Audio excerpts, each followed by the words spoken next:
host, Jody Sutter, and it's Jody's Just Ask Jody Live, my monthly LinkedIn live series. And I hope I'm coming to you live. Before we came on, my team and I, we were getting a couple of error messages. In fact, I'm in private chat right now just to see. Oh, my team member Megan says, looks like it is working. So, hey, everyone. Welcome to Just Ask Jody Live. So, before I get to our guest today, which I think is going to be super interesting, we're going to be talking about outbound prospecting and doing some things that can be really effective in generating new business and leads for your agency, but stuff that most agency leaders hate to do. So we're going to be talking about that in a minute with my guest, Morgan Shorey. First, I wanted to let you know. So as many of you know, I started a little experiment this year by forming masterminds, new business masterminds with small cohorts of agency leaders, mostly agency owners of small agencies. It is a 100% dedicated monthly conversation with no more than 5 agency leaders, 5 agencies that are complementary, not competitive. And I am building now more cohorts. It's going so well. I'm generating more cohorts, and I do have a couple of spaces left. So if anyone's interested in getting a little bit of new business coaching through me, but also the value of working with your peer group, I hope that you will reach out. Let me know. You can message me on LinkedIn. I've got my email at the bottom there, jody@thesuttercompany.com, or you can also learn more by going to my website, thesuttercompany.com/new-business-leadership-mastermind. Just let me know. I would love to, it's like I said, it's been very productive, getting a lot of great feedback, and I really want to do more. All right, so let me introduce to you my guest, Morgan Shorey. I'm going to read you a very quick bio that she sent us. So Morgan is a veteran new business professional who specializes in proactive outreach and securing meetings with C-level executives at desirable prospect companies. She's got more than 20 years experience with agencies, including RGA, FCB, Publicis, so big, well-known agencies, as well as smaller agencies. We're going to be talking about that a little bit too. She is joining us today from her farm in Central Virginia, which is where she also works. And we are going to be talking about outbound prospecting. So Morgan, it's so nice to see you, and thank you for doing this. Morgan and I have known each other for a long time. Yeah. And I think I probably first met you, as many new business professionals did, when I first got my employer to subscribe to what was then known as The List. That's right. Which is now known as Winmo, which was really the first digital database of prospect companies, of marketers, and more importantly, people at those marketers and how to reach them. We were chatting before about how it was a very welcome replacement to Redbooks. Anyone out there remember Redbooks? Give us a shout out. And by the way, also just a reminder, please do feel free to put any comments and questions into the comment section, and we'll see them and we'll address them as quickly as possible. But yeah, so Morgan, you were saying a little bit about how you even came to that, right? It was like, yeah. I mean, I think I've made a career out of doing things that other people don't want to do, basically. I love it. So, I mean, I think at the time, all that was available to me was the Redbooks and some really kind of cheesy, horrible list sources, and I needed it. So, Yeah. I was leaving a partnership with I was a photographer's agent for the first 10 years of my career, and I was leaving that partnership, and I thought, the thing that takes the most time is figuring out who buys. Yeah. And is it Robert or Bob? Is Pat a man or a woman? What's the direct dial telephone number? What's the email address? I mean, these things take, it's tedious and mind numbing to get that information before you can even really start. Yeah. Yeah. So you thought, I'm going to solve this problem. I'm going to develop this tool. And there you go. And it's still, I think, the leading source of information, if not the only source, right? Well, I'm a subscriber. So I no longer have ownership. I sold it in 2004. But it's still the best product out there as far as I'm concerned. Yeah. Yeah. And I know there are probably a lot of other competitors now, but yeah, for anyone who's selling agency services, or I guess you also have a lot of, I think they have also a lot of companies who are selling to agencies, but this is going to, I want to get beyond that. I think, again, that I really so established your credentials. And then, of course, since you sold that, like as your bio said, you've been working with some of the biggest, best known agencies in the world, getting meetings with top decision makers at marketers. And you had mentioned you'd made a career of doing things that other people don't want to do. That's right. Yeah. So I'm going to throw this to you as your first question. Why do we hate cold calling so much? And by the way, for cold calling, I know that there's warm calling, there's no such thing as cold call, but just for simplicity's sake, cold calling. I think part of it is, what I want to say first is this is what I do. This is how I do it. It is not the way to do it. Okay. If you're doing something right now for outreach and it's working, please keep doing that.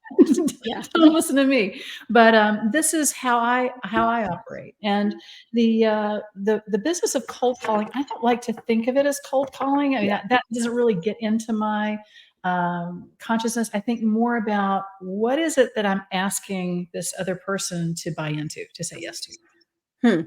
Okay. So for instance, if I call you on the phone, you don't know me, and I say, hi, I'd like to come over and bring a couple of my friends, and we'd like to talk to you for about an hour and show you pictures of our vacation. I'd like to come to your house to do that. And you have a projector, right? And could you get together all the rest of your family members? Right. And make Would you reserve your living room for that day? Yeah. It borders on rude. Okay. That's credentials. Getting a credentials meeting is not anything that happens ever anymore, unless you're in a pitch. 90% of people's experience with new business is pitching. So in a pitch, they've called you, they want to hear what you have to say. They have to make a decision. There's a structure to it. In proactive, there is not.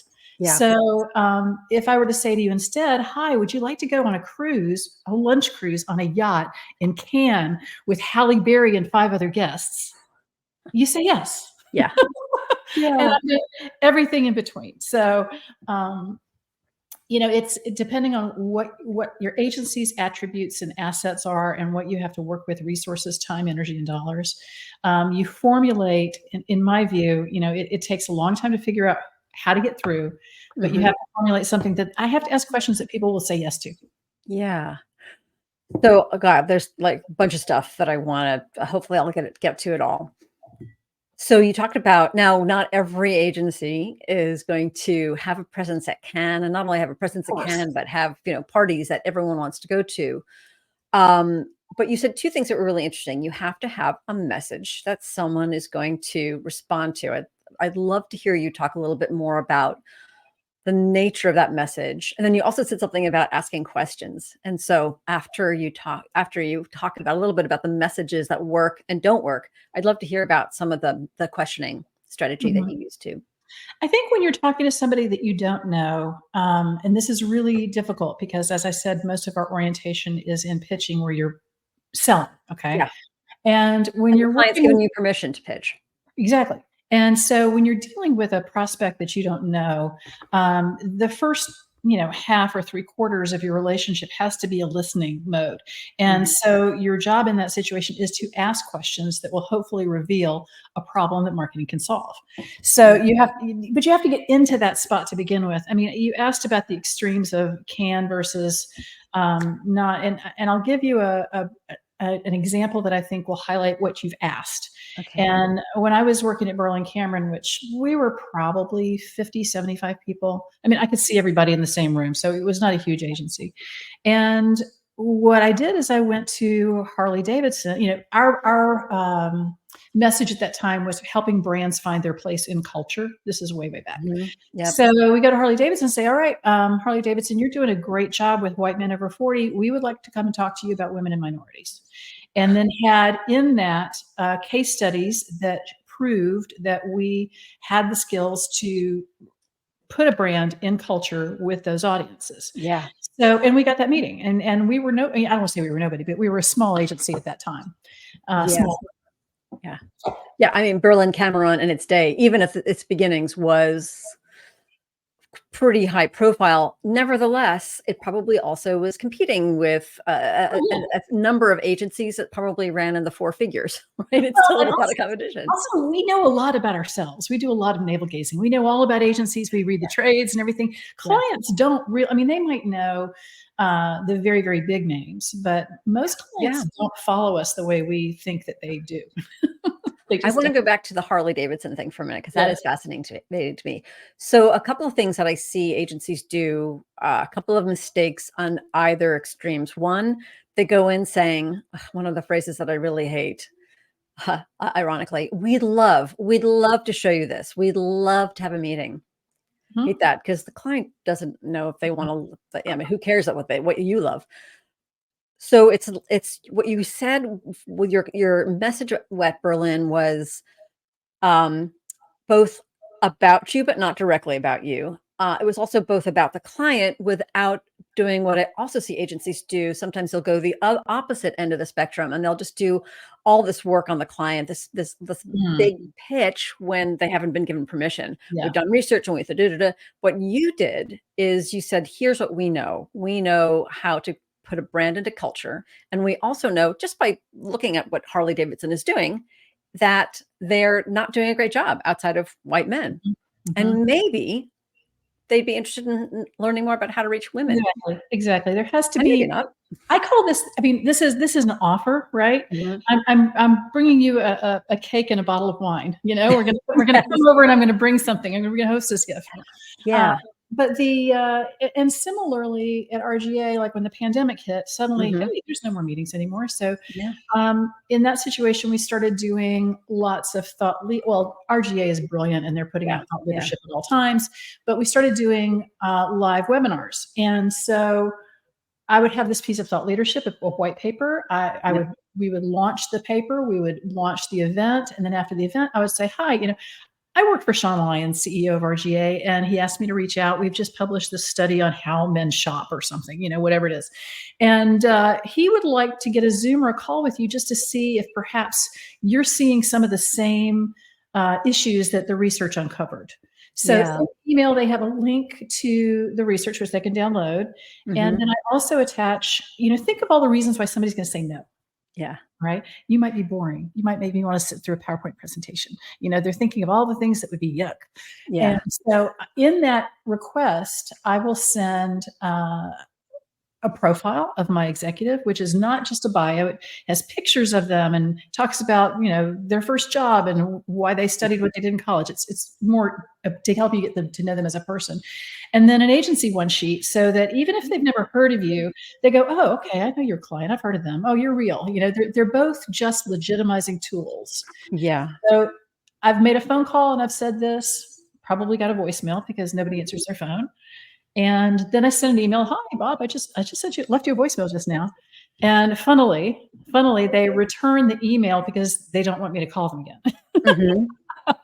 Or, I think one of my biggest messages with this is make it personal. And by leaving a voicemail or making a phone call first, I'm proving to them that I'm not a robot sending out the 3 email cadence just to bring this to the top of your inbox. All of that sort of thing, which I don't subscribe to. Again, you've said a bunch of stuff I'd love to ask you about. One of the things you started out by talking about, like, where or when or why are they going to say no? Yeah. And it's going to be like, is this going to be just another boring conversation that's going to be all about you? And you're going to dump on me so many facts that I won't be able to remember them. You'll still end up being almost as unknown as you are to me before the call. The other thing I was thinking is, like, will I have to reject you? Will I have to be polite and say, okay, thanks, we'll be in touch. We hate when we're on the sales side, we hate rejection. I think the people on the receiving end do not love to be the rejectors either. Oh, you're right. I love it when people say no, because then I can move on. But you're also what I love your approach too is that it makes it you're saying, look, we promise you, like, no obligation, but we promise you some insights, which you're not going to reject. And then they can walk away saying, yeah, that was valuable. They can thank you genuinely, and hopefully it leads to something more. But even if it doesn't, it's more of a two-way conversation. It is. And I think, when I send executives, and I'll be clear, I don't go on the meeting. I set meetings for senior executives, and have in the course of time set literally 100, I said almost 200 meetings one year when I was at FCB for Cardinal Murray. Wow. We were draft, if you remember that. Yes. And like nobody would give us the time of day. And he said, I need to meet everybody. So we did everything. We did dinners, we did conferences, we did the whole thing. But the you know, the thing about objections and rejection is they're not the same thing. Great point. I love it. Happy with my current provider, have no need at this time, are objections, and they are legitimate. Those are, it's, you know, and so you have to have enough self-confidence to be respectful of that, and either say, hey, well, you know, this is just something for you to think about, you know, if you want to get together. And the other thing is, if you can arrange to meet someone in a non-sales environment, then you can begin a personal relationship, and then you stay front of mind, and then you have the right to have an ongoing conversation in the future when the need does arise. So like, I mean, I'm not even sure. I guess this kind of stuff is coming back, but sort of like a coffee shop rather than a conference room. Conferences. I mean, if anybody goes to going to conferences, sure, yeah. You go to a ANA meeting or an AMA meeting, and you know, you meet somebody for coffee and you ask them questions. What do you love about what you do? What gets in your way? What frustrates you? What would have to change to make that better? And they talk about themselves and give you some fodder. Then you go away and email them 2 weeks later and say, hey, Joe, you know, I was thinking about what you said, and I've got a planner on my team who was just telling me about, you know, you want to get together and talk about this? I mean, it's when you go to a conference, you're actually not selling. You're trying to build a relationship and a rapport and discover something that you can sell to later. Right. I also think that questioning is really interesting because, well, one of the, again, something else I hate, the what keeps you up at night question. I think when consultative selling became a real thing, I don't know, 25, 30 years ago, everyone's like, yes, we're asking questions. And I think there was a moment where the market or marketers or the people being sold to reacted and said, you know what? I'm not going to take 45 minutes and tell you what keeps me up at night. You got to come at least a little bit informed. But what I love about, I think what you're saying, and sometimes my approach is like, let's start out like going back to the Harley Davidson thing. Let's go back to a few very basic assumptions. It does not require you to do a whole lot of research, which is Harley Davidson may just be interested in reaching women and younger adults. Now you do that, and then you go in and you say, if that's a proposition that's of interest, they say yes, you give them some information, and then you can ask the questions. And as you said, tell me a little bit more about the issue. And I also love it. What would change if you were able to solve it? I think that's what you said, right? Well, in a non-selling environment, if you are ill-prepared even, I mean, I love these 3 questions because the first one relaxes your prospect. Tell me what you love about your job. Yeah, you know, that's really nice. Palm trees. I'm at the ANA and I'm having a cocktail or coffee or something, and I wax poetic about my life, and then we move on to the part about what frustrates you, what do you not like, and then they tell you, and then you know that you just suck as much of that up as you can. Yeah, yeah. Exactly. I want to just give a shout out to Lisa Colantuono, who's joined us, a friend of both of ours. Hi, Lisa. Yes, hi, honey. And as she said, new business is about relationships first. That's right. That's right. 100%. Yeah, definitely. And there's a lot of, you know, I don't know if you want to talk about this or not. There are a lot of different ways to do proactive. I would love to hear more about that. Yeah. So I will do thought leadership, which I described already. There's a launch of the paper, there's a launch of the webinar, and then I call and say, my CEO would like to talk to you about it. There's what I would call a Rolodex initiative, where I ask executives to download their LinkedIn. I go through and do a first pass to pick out people that I think would be good. Then I go back to you and say, who do you really know, and who is somebody that just hit you up because you went to the same college? Right. And then I go search for news. You know, we look for something relevant so that, you know, you can't just call somebody and say, hi, how you doing? It's been 10 years. I haven't talked to you. So we look for some piece of relevant fodder, and it could be personal, it could be professional. Oh my God, I saw you got married. I just saw you on Facebook, or you know, congratulations. Oh, you got a new job. That's wonderful. They're so lucky to have you, and we should catch up sometime. Yeah. End of message. You know. Yeah. And yes. So you're not actually asking for anything. You're just kind of reestablishing a personal connection. Exactly. Your first connection. For me, this is the way it works best for me, is not to sell right out of the gate. because we need the dander and the burrs and the, the mohawk hair, we need all that to kind of calm down Yeah. and get into a conversation and be two people, be two Yeah. people having this talk. A lot of times I talk to my clients about making the lizard brain feel comfortable first. There you go. All incoming messages, whether super simple or super complex, get filtered through the lizard brain, and the lizard brain is going to filter it based on, like, is it going to keep me safe? Is it going to keep me happy? Is it pleasurable? Is it dangerous? And again, having to reject someone or a conversation that is forcing me to listen to you, I think it just gets that, as you say, the dander and the fur up. The lizard brain's like, get me the hell out of here. Of course, but they don't actually flee. They'll sort of be polite and listen, and then tell you that, that they'll call you. What if you can't find any news? I've never had that problem. Oh, really? Okay. I mean, there's something, and this gets to the geek part of me. Okay, so everybody knows that I started out as a database person, and a true geek, and so I check a lot of resources, and I'm happy to give you these specifically if they're interesting to you, because in addition to Winmo, I use something called ZoomInfo, White Pages Premium. I find cell phone numbers, I find direct dial numbers and email addresses. White Pages Premium, like the White Pages. Yeah, it's 150. Wow. It's cheap, and it's good. You have to triangulate though. Okay, so if you're looking at Bob Smith, who's in Detroit, you have to find Bob Smith on Facebook and see he has a wife and children and so on, and then go to public records on White Pages Premium and make sure it's the same Bob Smith. Because if you get the wrong Bob Smith or pieces of the wrong Bob Smith who both happen to work in San Francisco, that's super embarrassing. So it requires a little bit of sleuthing, a little bit of critical thinking. Yeah. The first time I contact somebody, the first time I make a call, I might spend 30, 45 minutes, an hour figuring out how to get to them. That's probably half of the battle. And when I say that, it's like, okay, if it's a big brand, big package goods brand, I'll go to LinkedIn Sales Navigator. I will search for executive assistants who work at that company in the city where he is.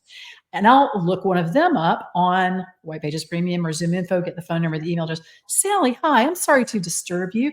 I'm searching for, Bob Smith's executive assistant. Do you happen to know who that is? Eventually somebody will tell me. Yes. Okay. Eventually. Yeah. And I think that's a great tactic. And I think, executive assistants, especially at big marketers, still wield a good amount of power, for want of a better term. And they're human beings. So they like being respected. And they will be, so totally, I totally agree. They are a great hidden asset. I think sometimes also even back when I was doing outreach for different companies, I would also sometimes go for executives, like at the level I wanted to reach, but in tangential departments. So sometimes sales department, because they're like, well, you're a salesperson, so I feel for you. And so maybe I'll give you a little information. But a VP of sales, sometimes I try them. Hey, can you help me out? Here's what we're doing. We have something of value. Who do you recommend? If you're not the person, who do you recommend? Success that way. I want to ask you about thought leadership, because that was so interesting to me as well. Because I think agencies will often think, well, either I do outbound or I do thought leadership. They're sort of two different things. But you put it squarely in prospecting and outbound prospecting. Not only that, it's sort of like step one. I'd love to hear more about that. Yeah, the first thing I would do if you're putting together a prospecting plan is just examine everything you're already doing. Because if I come into an agency that is already doing a lot of events or has their people speaking or goes to a lot of conferences, Mark Toner, I'm sure anybody who's been to the ANA knows Mark Toner. He's like a one-man band. He's there every single year, and like networking is his thing. Like if you are whatever it is you have. So if you have people who are writing and are writers, use that. If you have a big fat Rolodex full of people that you've known forever, use that. Yeah. If you've got, new work breaking and can send emails with relevant and good new work all the time, do that. And, it's sort of a 5 food groups thing. I mean, you want all of these things to be working like an orchestra. Yep. And in fact, I call it an ecosystem. I call it my approach, the new business ecosystem. And it's, Yeah, the idea being you want to put things into that ecosystem that are right for the environment and also not too much, but also not too little. And like you, I also believe like look at your strengths first. So you could, as an agency, you could be doing it all. You could be doing webinars, you could have podcasts, you could have a whole team of doing outreach. So many, you could be doing LinkedIn ads, you could be so many things, but you probably not because you don't have the resources. And yeah, I think those people who are very good at networking at conferences like the ANA Masters of Marketing are not necessarily the same people who are going to be great at No, compelling thought leadership and no. vice versa. And that's So why I say there's so many ways because, trying to fit yourself into somebody else's peg hole is just kind of a waste of time. So it's really more about analyzing and figuring out what you're good at. And yeah, the other thing I would say is that you've got 6 seconds to get them to trust you. yeah, that now Hi. that sounds daunting. We probably just had a lot of people go, okay, see, I knew this wasn't for me. No, no, no, no, no, no. Think. Hi, my name is Morgan Shorey. I work for BBDO. We're an agency, and I'm done. Right. Mhm. But if Yeah. I say, "Hi, this is Morgan Shorey. I work for," I even say, "This is," instead of "my name is," because it's fewer words, okay? Oh, nice. I mean, Yeah. everything's crafted down to the Yeah. ultimate reduction. Um, I work for, Sean Lyons. He asked me to reach out. Well, the person who answers the phone is like, "Oh, Sean Lyons. John Lyons. Did I go to school with him? Did I talk to Mhm. him? Did I meet him? Is he somebody I should know?" So immediately they're not shutting me down. Yeah. They're thinking. Yeah. So it's little things like that. Are you better off? Well, one of the things that I'll tell my agencies is like, just for the sake of making this kind of activity easier, come up with an elevator pitch that is clear about what you do, who you do it for, and the kinds of results you get. Because really, to that point, like how, if you were in a situation in an elevator, put, um, leaving a voicemail, meeting someone at a conference, to be able to have that one sentence just makes everything easier. Even if you don't say the one sentence, the fact that you have a concrete positioning, this is where Yeah. working with you, Jody, is so helpful because with that positioning, you are able to make decisions and about Yeah. in your decision tree Yes. faster and more automatically. Does this support my brand? Does this support my messaging, or does it not? And if you don't have that messaging, you can't make those fast decisions. Yeah. Yeah. I agree. That's exactly what I say too, that it's as much an internal tool as it is an external tool. Mhm. Morgan, I'm looking at our clock and we Yeah. have a minute and a half before we get to 30 minutes. And I always like to make sure that I respect your time as well as the time of the folks who are listening to this. I'm not even sure if we got to, I mean, we talked about so many good things. I'm not even sure There's so I much should more. actually get through all my questions. This I do wanna say this though, Yeah. you can watch golf on television, you can read books about golf, Yeah. you can join a golf club, you can get a golf pro and take Mhm. lessons. You're never gonna be good at golf unless you play golf. You practice. So, you're gonna hear things today and other places that all make sense. "Oh, yeah, yeah." Well, if you wanna get good at it, you have to actually do it. Yeah. And you do get, I mean, one does, in my experience, get better at it, more comfortable, more confident. Yeah. So, if you're timid, just don't go after your A prospects first. Pick Right. your B or C prospects and warm up to it. Practice dates. Yeah. Well, Morgan, the other thing that they have the option of doing is hiring someone like you, which I think in certain circumstances, as long as an agency has a strong positioning and on the back end, they can follow through with those leads, hiring someone like you can be a great solution. So if agencies wanted to reach out to you and find out a little bit more about what you do, I know that you only work with a few agencies at a time, right? Yeah. But how might they reach out to you? Um, email me with any kind of question that you have, and I'm happy to answer any question Okay. My about email's on the screen now, resources. morgan@morganshorey.com. I think this is a great way to make a living. I think doing this is not as hard as people think it is. If you just break it Mm, down into the human steps, yeah. Yeah. it's daunting to call somebody on the phone and say, "Hire me." Well, don't do that. Make friends, as Lisa Yeah. said, it's relationships. And anyway, Yeah. do that and good luck. Yeah. And I think confidence too, also where the elevator pitch will be useful because if it's a good elevator pitch, it's inherent, there's an inherent sense of value. And so when you're talking about something that you do as having value, then if they reject you, which is probably going to happen some of the times, it means that they are rejecting you not because you're not valuable, you're just not valuable to them at the time. Exactly. It's become self-selection. And, Yeah. the quicker we get through that, the quicker we get to the prospects that want us. Yeah. We also have Lissa Blackby Forster. Hello, Lissa, who also is, I'm not sure, do you guys know, do you know Lissa? Don't. Well, I should. You should, because she's an awesome person. And also she has recently started a business like this. So yeah, folks, look for her in the comments here, and she may be someone else at small agencies if they're looking to outsource outbound to talk to her as well.